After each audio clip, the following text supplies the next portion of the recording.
सब पाप छूट जाते हैं। इस दिन ककड़ी का सगार लिया जाता है। अर्थ निर्जला एकादशी व्रत कथा। भीमसेन बोले, हे महाबुद्धि पितामह, मेरी बात सुनो। युधिष्ठिर, द्रौपदी, अर्जुन, नकुल, सहदेव ये एकादशी को कभी भोजन नहीं करते। वह मुझसे नित्य कहा करते हैं कि हे भीमसेन, तुम एकादशी को भोजन मत किया करो। मैं उनसे कहता हूँ कि हे तात, मुझसे भूख सही नहीं जाती। मैं दान करूँगा और विधि पूर्वक केशव का पूजन करूँगा, परंतु बिना उपवास किए एकादशी के व्रत का फल कैसे मिले। भीमसेन का वचन सुनकर व्यास जी बोले, जो तुमको स्वर्ग अत्यंत प्रिय है और नरक बुरा मालूम होता है, तो दोनों पक्ष की एकादशी को भोजन नहीं करना चाहिए। भीमसेन बोले, हे महायुद्धे, एक बार भोजन करने से भी मुझसे नहीं रहा जाता है, फिर उपवास कैसे करूँगा। हे महामुने, वृक नाम का अग्नि सदा मेरे पेट में रहती है। जब मैं बहुत सा अन्न खाऊं तब वह शांत होता है। हे महामुने, मैं एक उपवास कर सकता हूँ जिससे स्वर्ग मिल जाए। उस एक व्रत को मैं विधि पूर्वक करूँगा। इसलिए निश्चय करके एक व्रत बतलाइए जिससे मेरा कल्याण हो। व्यास जी बोले, नराधिप, तुमने मानव धर्म और वैदिक धर्म सुना है, परंतु कलयुग में उन धर्मों करने की शक्ति मनुष्य में नहीं है। सरल उपाय, थोड़े धन और कम परिश्रम में महाफल प्राप्त होने की विधि मैं तुमसे कहता हूँ, जो कि सब पुराणों की सार है। जो दोनों पक्ष की एकादशी का व्रत करता है वह नरक में नहीं जाता। व्यास जी का वचन सुनकर भीमसेन पीपल के पत्ते की तरह कांपने लगे और डरकर बोले, हे पितामह, मैं क्या करूं? मैं उपवास नहीं कर सकता, इसलिए हे प्रभु, बहुत फलदायक एक ही व्रत को मुझसे कहिए।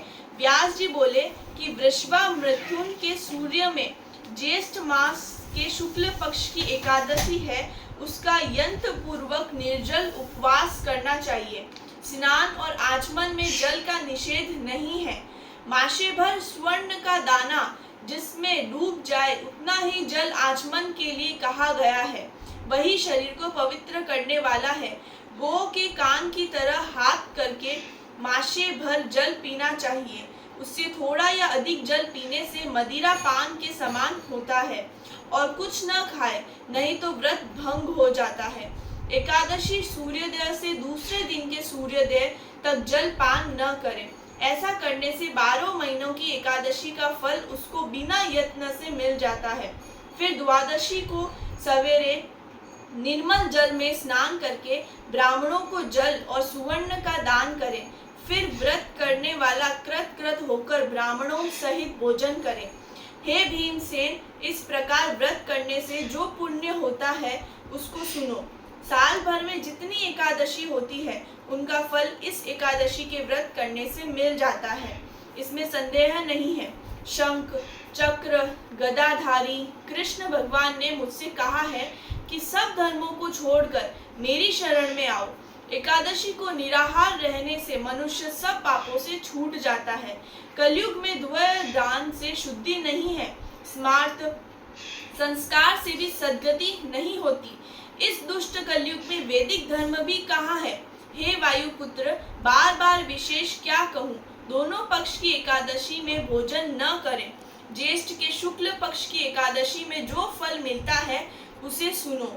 सब तीर्थों से जो पुण्य होता है और सब दान करने से जो फल होता है, हे वृकोदर, वह फल इस एकादशी का व्रत करने से मिल जाता है।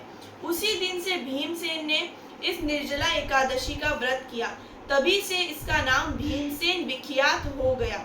हे भूपाल, इसी प्रकार से पापों को दूर करने के लिए तुम भी यत्न पूर्वक इसका व्रत और भगवान की पूजा करो।